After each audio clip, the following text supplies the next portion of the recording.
in the freezing weather. I hid alone in a climate-controlled bomb shelter, comfortably eating hot pot and drinking hot tea. Meanwhile, my ex-boyfriend and my best friend were struggling on the verge of death in the extreme apocalyptic cold in my previous life. Because I caught my boyfriend Mal Bufin cheating with my best friend Yan Rulyu, and foolishly exposed their plot to steal my money and take my life to their faces. I was kicked out of the house by them in a fit of rage. But what none of us expected was, that very night, a bizarre, heavy snow started falling from the sky. The temperature dropped to -100 degrees overnight. I was frozen into an ice sculpture at my own door by his mother. On m'idée à bed. Première soir. If I were given a chance to be reborn, I would definitely make this treacherous pair pay a heavy price. Perhaps God saw my suffering.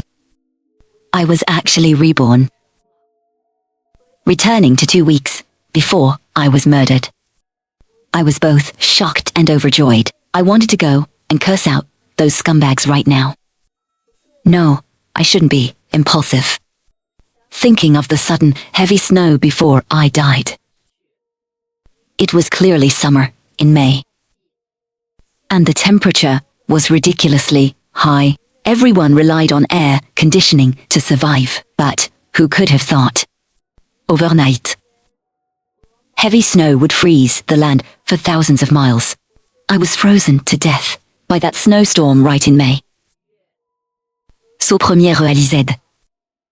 The most important thing right now is not to seek revenge on those two jerks, but to first find a way to survive that period of extreme weather that would last for an unknown duration. I returned to the apartment I shared with Mao Bufin and packed up all my important belongings. But I didn't plan to just walk away like that. On my way back, I had already made up my mind. Even if I leave, I won't make it easy for him. I opened the drawer, took out Mao Bufin's ID, and downloaded several loan apps on my phone. Using Mao Bufin's name, I successfully applied for a 5 million loan within half an hour. This actually surprised me a bit. I didn't expect Mao Bufin, despite his terrible character, to have such good credit. Afterward, I cooked a table of delicious food, waiting for Mao Bufin to come home from work. As soon as he entered, seeing me smiling sweetly with a table full of good food, he was very surprised. Xiang Xiang, is today a special day? You actually made so many dishes. I gently told him that Première Planète to sell one of the houses my parents left me. And by the house, he had his eyes on for our marriage. Mao Bufin and Yan Rulyu had been conspiring on how to coax me into selling my parents' house, and then scam me out of my money. Seeing that I finally agreed to sell the house, he was thrilled and came over to hug me. I pushed him away and said, "Let's eat. I've taken my annual leave for the next few days. I'll go find a real estate agent tomorrow morning." During din took up my phone, asking him to shoot a funny video with me. Mao Bufin always hated me filming him, but right now he was solely focused on getting me to sell the house, so he just went along with it. He did whatever I told him to do. I told him to blink, and he blinked. I told him to shake his head, and he did. Seeing that the 5 million loan from several apps had all been deposited, I was secretly delighted and quietly put down my phone. The atmosphere of this meal was much more harmonious than ever before. The next day, after Mao Bufin went to work as usual, I dragged my packed luggage and left the apartment.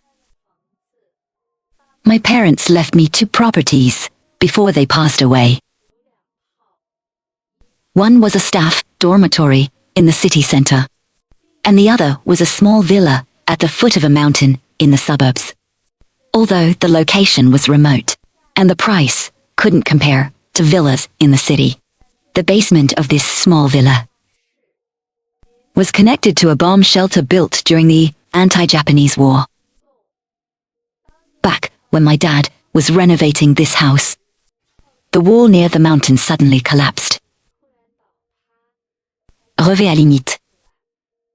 Inside, it was warm in winter, cool in summer, and very dry.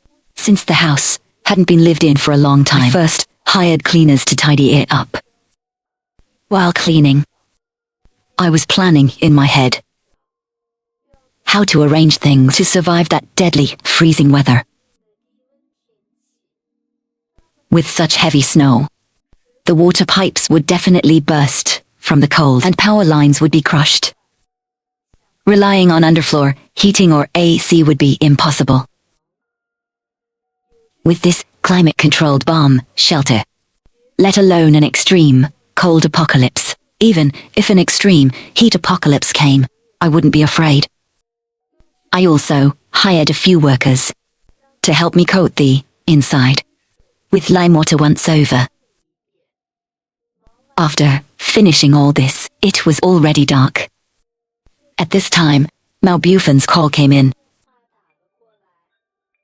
He said hypocritically, "Honey, première mise à Dieu. How did the house selling go today?" I casually brushed him off with a few words and hung up. Sure enough, this scumbag only cared about the house. Full of sweet words. But he was probably celebrating with Yan Rulyu right now. Thinking he finally tricked me into selling the house. Early the next morning, I called in the renovation workers to modify the ventilation shafts of the bomb shelter. I clearly remembered that the snowstorm before my death was waist deep. So the original low ventilation holes would definitely be blocked by the snow. This time, I had the workers install long stainless steel pipes on every vent. TYE. The snow wouldn't fall in and block the ventilation. Then I bought 2 sets of fireplaces. One specifically for heating, and the other for both heating and cooking. Both fireplaces had chimneys extending outside, so I wouldn't have to worry about carbon monoxide poisoning. After the installation, I ordered a large amount of firewood and charcoal, because I knew when the apocalypse arrived, water, electricity, and gas would be completely useless. Only the most primitive methods are the most reliable. I also considered that the water pipes might burst from the cold, so I simply had the workers drill a well in the basement. The well water would remain at a constant temperature. No matter how cold it was outside, it wouldn't freeze. That way, my water supply would be guaranteed. After arranging all this, next I needed to start stockpiling supplies. If there were no supplies at home, I would starve to death, if not freeze to death. Considering there would be no power, I bought 30 boxes of candles, 2 boxes of matches, 100 boxes of instant noodles, 200 pounds of rice, 100 pounds of flour and dried noodles, 50 boxes of water, 200 boxes of various dehydrated vegetables, canned food, frozen meat, toilet papier, and all kinds of medicine and bandages I could think of. For several consecutive days, trucks of all sizes were delivering goods to the villa. Seeing this, the neighbors nearby all thought my family was doing a major renovation. By the time I had all the supplies sorted, there was less than a week left before the extreme cold would arrive. During this time, Mao Bufin called me every day, asking about selling the house. I almost laughed out loud several times. Having nothing to do, I opened the security camera I had installed in the apartment on the day I left. I saw him hanging out with Yan Rulyu right now. But his mood today didn't seem so beautiful. Juste then, my phone suddenly rang. Seeing it was Mao Bufin calling again, I suppressed my disgust and answered the call. Mao Bufin said anxiously on the phone, "Xiang Xiang. I received a message saying I recently took out 5 million in online loans. What's going on?" It took him this long, but Mao Bufin finally found out. Unfortunately, it was too late. Lying on the sofa, I replied lazily. "What, Luan? I don't know anything about that. That money? I checked the transfer records. It was all transferred to your card. You still want to deny it?" Mao Bufin was howling on the other end of the line, sounding like he wanted to eat me alive. "What money? You mean the 5 million you transferred to me a few days ago?" "When did I transfer that to you? Did you forget? You even wrote me an IOU.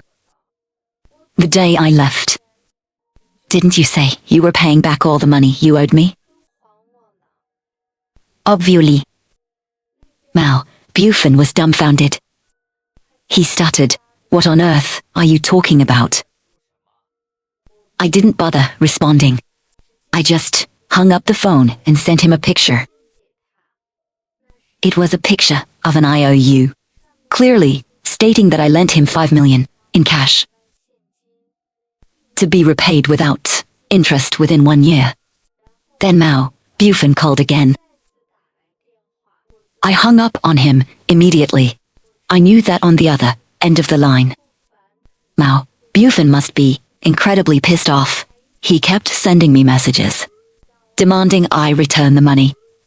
I simply ignored him.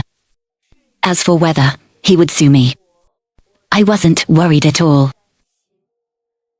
DOU, of course, was forged by me, but Mao Bufin's signature on it was absolutely real. Who told him to have this habit of scribbling his signature on blank pieces of paper when he was bored? Little did he expect I would use it against him now. Turning off the camera, I paid no more attention to Mao Bufin and went out for a walk. After all, these were the last peaceful days before the apocalypse. I wanted to cherish them. On this trip out, I rented 3 commercial freezers, specifically to store food.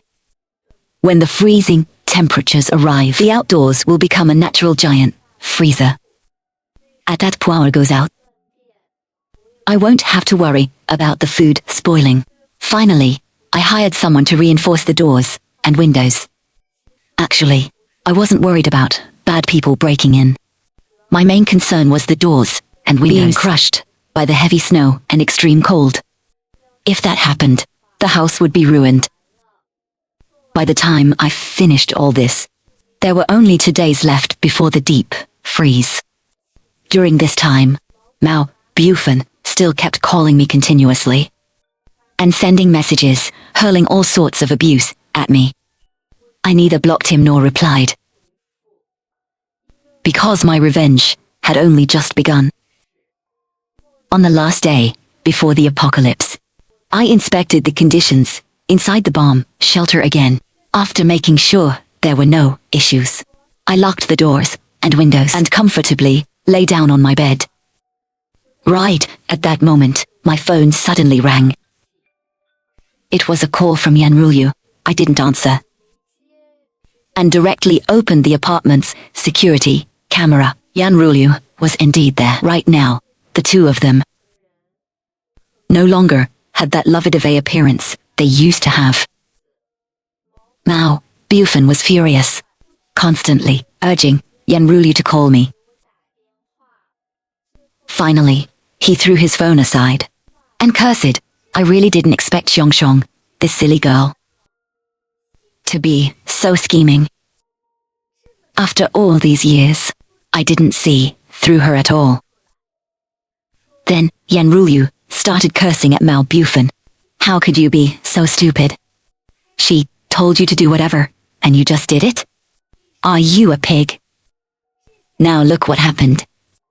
You got scammed out of 5 million. Mao Bufan roared, who are you calling a pig?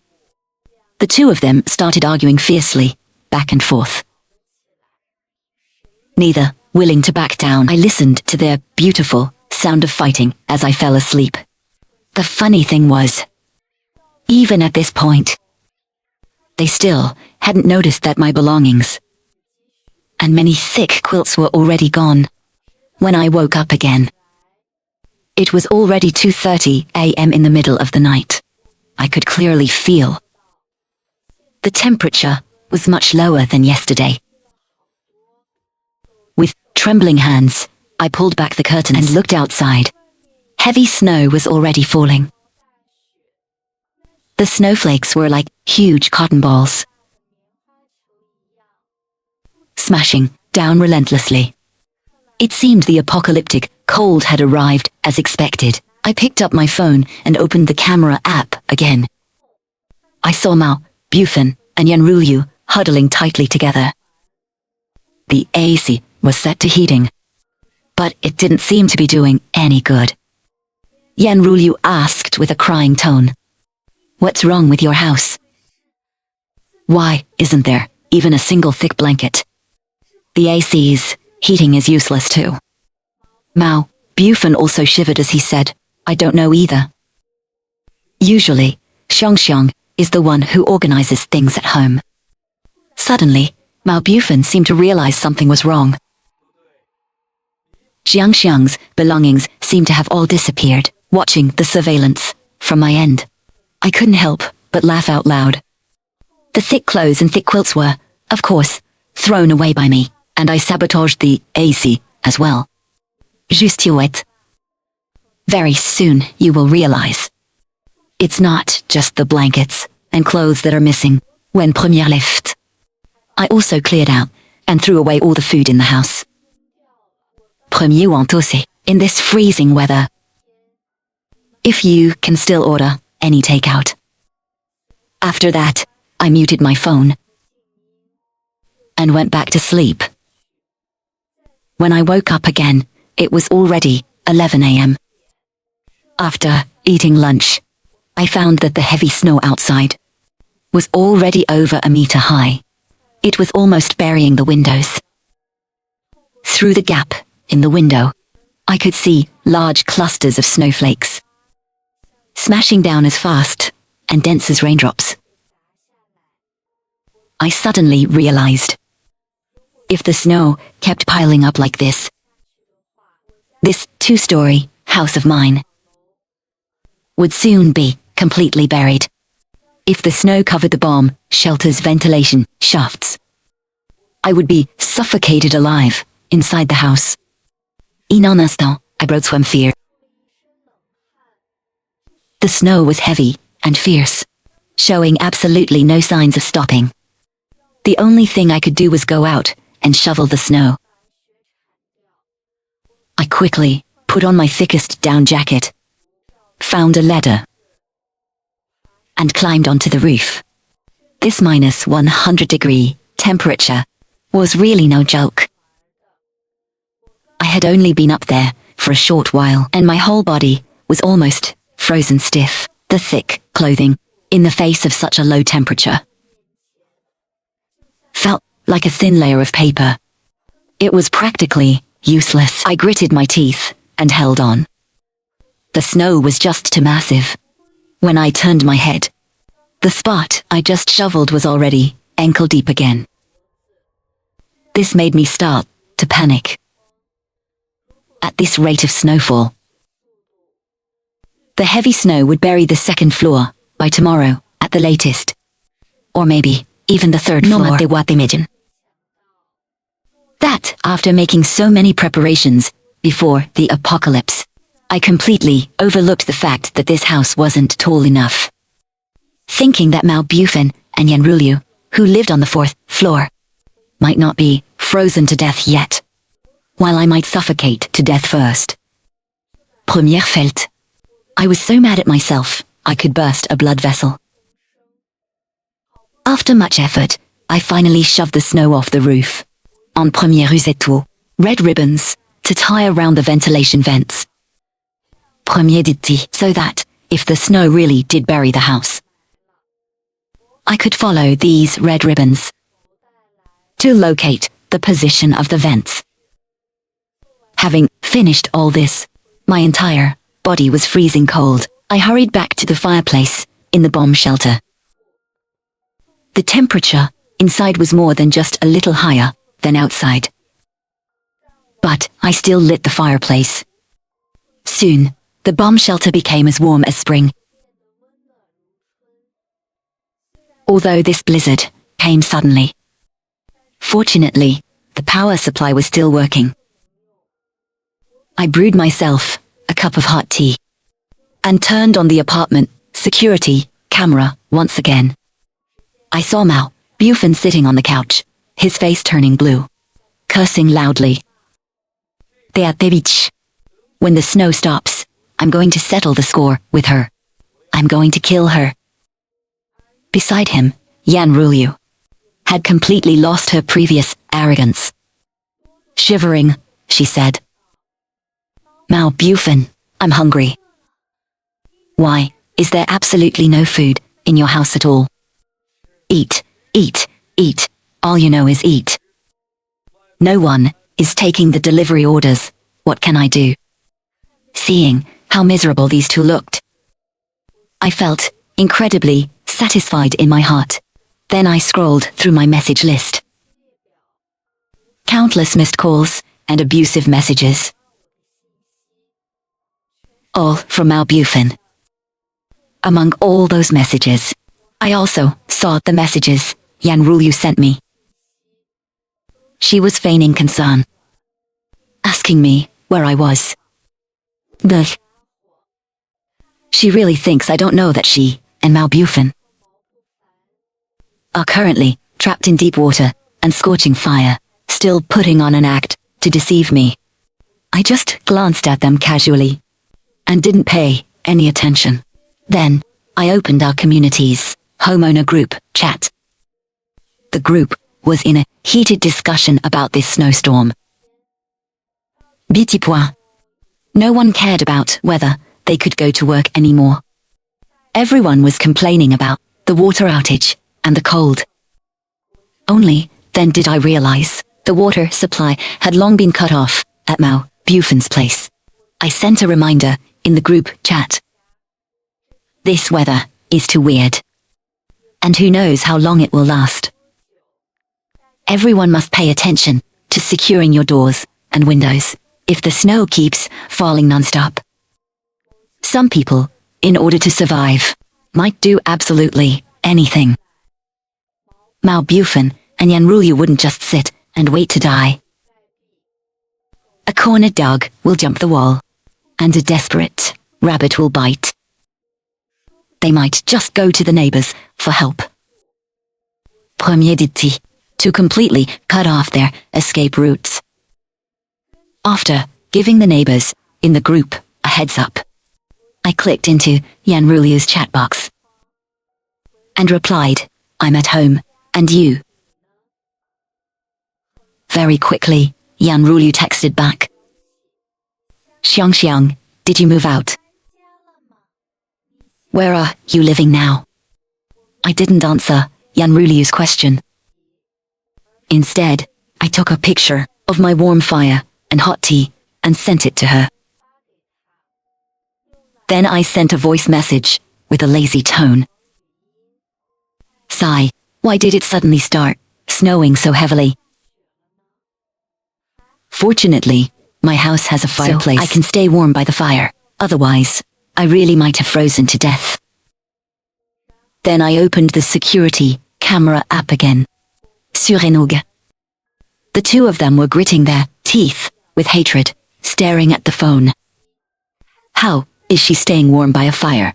And she has food. Yan Rulyu immediately called me. I directly hung up and replied with a text, I'm hungry. I'm going to cook now. Because I was tired from shoveling snow all afternoon, I decided to eat something good for dinner. I took out the chicken drumsticks that had already defrosted, put them in the pot on the stove, and started braising them slowly on low heat. This was my mom's favorite braised chicken drumsticks. A big pot of drumsticks stewed to be fragrant and tender. Perfect with rice. About half an hour later, I poked the drumsticks with chopsticks, felt they were fully cooked, and started eating. While eating, I thought about Mao, Bufin, and Yan Rulyu, who were probably starving and freezing.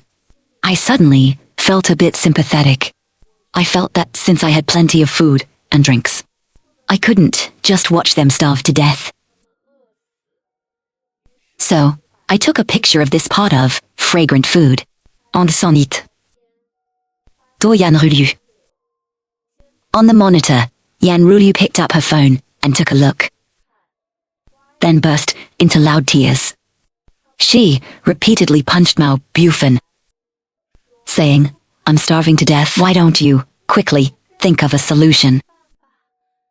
Why is she sending me this? Mao Bufin, while dodging Yan Rulyu's punches, quickly dialed the police emergency number. Hello, police, we don't have food or thick clothes. We are freezing to death. Please come save us. Premier did not know what the police told him on the phone. But I saw Mao Bufin's brows furrowing tighter and tighter. I could guess that the police were helpless too. Mao Bufin hung up the phone with an ashen face. Yan Rulyu immediately stuck to him again, showing him the picture on her phone. Mao Bufin stared at the picture, his eyes filled with resentment. At night, I went up to the terrace on the second floor to check the ventilation shafts. The snow outside was still falling heavily. But luckily, because of those long stainless steel pipes installed on the vents were not blocked. When I returned to the inside of the bomb shelter, I surprisingly found that the power was out. Fortunately, I still had my diesel generator, since it was just me using it sparingly. Lasting for half a year shouldn't be a problem. In the days that followed, I stayed hidden in my bomb shelter. I was completely in the dark about what was happening outside. As for whether Mao Bufin and Yan Rulyu were dead or alive, I didn't know either. Just like that. 7 days passed. The snow still showed no sign of stopping. Every day, besides adding firewood to the fireplace and shoveling snow, there wasn't much else to do. One day, having free time, I opened Weibo to take a look. Among the overwhelming amount of information, besides pleas for help and wailing, there were also many reports of the military and police working hard to clear snow and rescue people. Countless electrical workers braved the -100-degree cold to repair power lines snapped by the heavy snow. Seeing these heroes ignoring danger to protect everyone's lives and property, working so tirelessly, these busy heroes, my eyes moistened. At a moment, I suddenly lost all interest in the fate of Mao Bufin and Yan Rulyu. In the next few days, the temperature plummeted again. The lowest temperature even reached a terrifying -150 degrees. But I still leisurely hid in my climate-controlled bomb shelter every day, sitting by the fire, drinking tea, shoveling snow, and sleeping. Just like that, of the for more than half a month. It finally stopped. I took a deep breath, did some searching on my phone, and joined a nearby volunteer group to help community workers shovel snow and rescue people. During the days of participating in the rescue work, I also accidentally learned that Mao Bufan and Yanrulyu had long frozen to death in their apartment, and there were signs of a fight between them before they died. It turned out it was because there was only one last bamboo shoot left in the house. That tiny bamboo shoot, at that moment, became their only hope for survival. The two fought each other fiercely for the last bit of food, and eventually met their tragic end.